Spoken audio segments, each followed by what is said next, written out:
O cérebro humano é algo incrível, pesando em média 1,5 kg, com aproximadamente 86 bilhões de neurônios.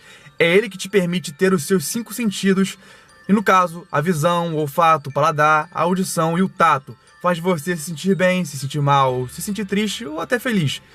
E é ele que é a nossa projeção de realidade. Sem ele, você não entenderia o que estou explicando agora, nem mesmo assistir esse vídeo. E esse vídeo não é sobre usamos ou não toda a capacidade do cérebro, pois basicamente do que se entende dos argumentos de não usarmos toda a capacidade do cérebro se refere a poderes paranormais e não a ciência. E a ciência também demonstra que muitas vezes já usamos sim, meio que 80%. Se bem que não tem como medir exatamente, porque o cérebro tem muitas coisas que ainda não foi descoberto pela própria ciência. Mas enfim, sobre a questão paranormal, isso já se provou como falso. E hoje vim trazer para vocês capacidades ou poderes que o cérebro tem que talvez você não conheça. Começando pelo efeito placebo. O efeito placebo basicamente é a capacidade do cérebro de projetar defesa do organismo e sensações de bem-estar por pura crença.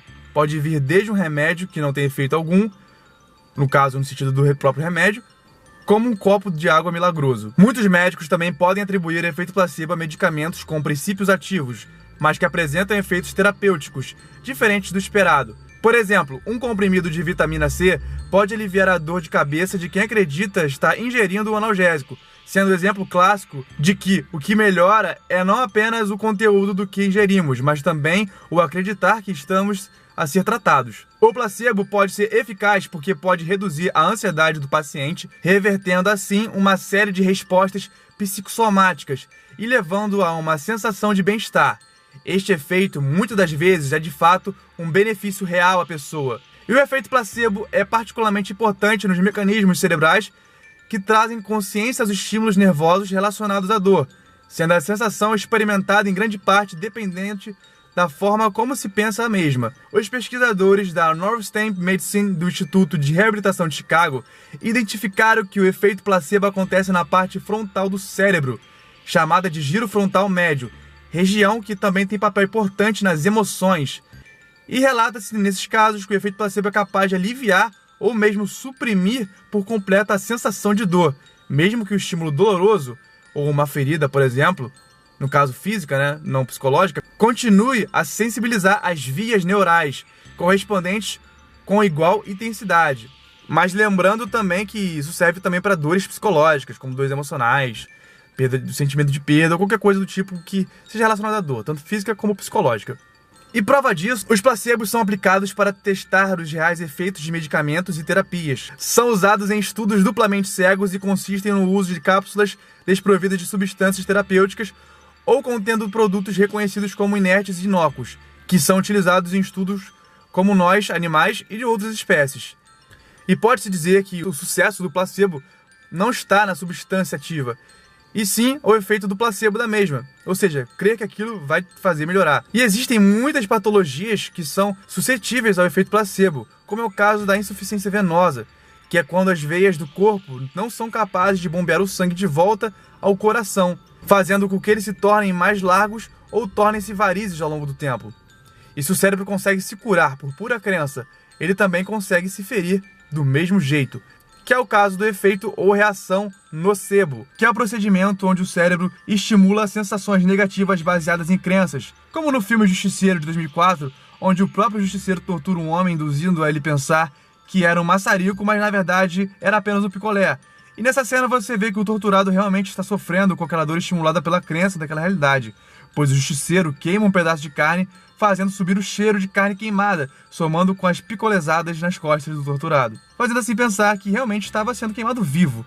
E o termo nocebo, que significa fazer mal do latim, na sua aplicação original, nocebo tem significado muito específico na área de saúde como medicina, farmacologia e psicofarmacologia, além de contribuir muito nas pesquisas em nosologia e etiologia das doenças. O termo é originalmente utilizado para designar reações ou respostas danosas, prejudiciais, desagradáveis ou indesejáveis em um indivíduo como um resultado da aplicação de uma droga inerte, onde estas reações não foram geradas por ação química ou física da mesma, mas pela crença e a expectativa pessimista do indivíduo de que a droga poderia causar efeitos indesejados. Nestes casos, não há nenhuma droga real envolvida, mas os efeitos adversos psíquicos, incluindo alterações comportamentais, afetivas e emocionais. Um exemplo clássico do efeito nocebo seria da pessoa morrendo de medo após ser picada uma cobra não venenosa. Existem estudos que descrevem os mecanismos psiconeurofisiológicos envolvidos no processo nocebo ao mapear áreas cerebrais responsáveis pelo fenômeno por meio de tomografia por emissão de pósitrons, ou PET, e ressonância nuclear magnética funcional, que diz que a reação do nocebo tem relação também muito com a dor, e a percepção da intensidade do estímulo doloroso é amplificada quando se piora essa expectativa negativa, fazendo um aumento na reatividade de diversas regiões cerebrais, como o córtex pré-frontal, orbitofrontal e córtex insular anterior, onde as sugestões verbais negativas induzem a ansiedade antecipada sobre o provável aumento da dor. E outro poder do cérebro que provavelmente você já conhece ou já ouviu falar é a hipnose, onde se pode induzir a alguém a acreditar, fazer, sentir, cheirar, beber, tocar, algo que apenas seu cérebro está produzindo por transe hipnótico. E como funciona isso? Bom, a hipnose é um estado psicológico onde os seres humanos estão em estado de sugestão, ou seja, estão receptivos ao que o hipnotista está prestes a fazer e dizer. É necessário confiança e empatia com o hipnotista para conseguir ser hipnotizado. E como já foi dito no vídeo O que é Real, em 1997, Pierre Renville, PhD em neuropsicologia da Universidade de Montreal, ele e seus colegas planejaram determinar quais estruturas cerebrais são responsáveis pelo alívio da dor durante a hipnose, onde tentaram localizar as partes do cérebro associadas ao componente de sofrimento causadas pela dor, como a atividade distinta de seus aspectos sensoriais, onde eles colocaram a mão de uma paciente numa água quente com a temperatura de 46,5 graus Celsius, e que normalmente você, se colocasse a mão, ou eu, sentiria muita dor. Isso, é claro, se não estivesse sendo hipnotizado. E através de imagens PET, os cientistas descobriram que a hipnose reduziu a atividade do córtex cingulado anterior, uma área relacionada à dor, mas não afetou a atividade do córtex somatosensorial, onde as sensações de dor são processadas. E o termo hipnose vem do grego hypnos, deve seu nome ao médico pesquisador britânico James Braid, que introduziu, pois acreditava que se tratava de uma espécie de sono induzido.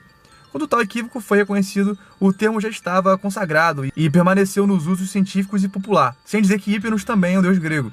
Fica a curiosidade. Contudo, deve ficar claro que hipnose não é espécie ou forma de sono. Os dois estados são claramente distintos e a tecnologia moderna pode comprovar de inúmeras formas, inclusive pelos achados eletrocefalográficos de ambos, que mostram ondas cerebrais de formas, frequências e padrões distintos para cada caso. E um caso clássico também, para representar a utilidade da hipnose, e a veracidade dela, foi da época de James Esdaile, o carinha que nasceu lá em 1808.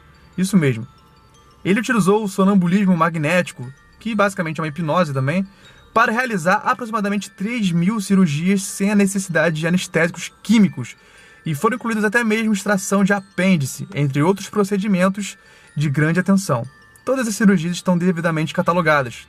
Talvez o método de Esdaile não tenha tido maior projeção científica, porque na mesma época foram descobertos os anestésicos químicos, como o éter, clorofórmio e óxido nitroso, que passaram a fazer parte dos procedimentos médicos da nobreza europeia da época. Curioso é saber que os anestésicos químicos mataram muito mais pessoas que se imagina, dada a ignorância das reações aos procedimentos. Mas o mesmo não pode dizer com a hipnose. Bom, galera, é isso. Se você gostou desse vídeo, deixe o seu gostei e se inscreva no canal.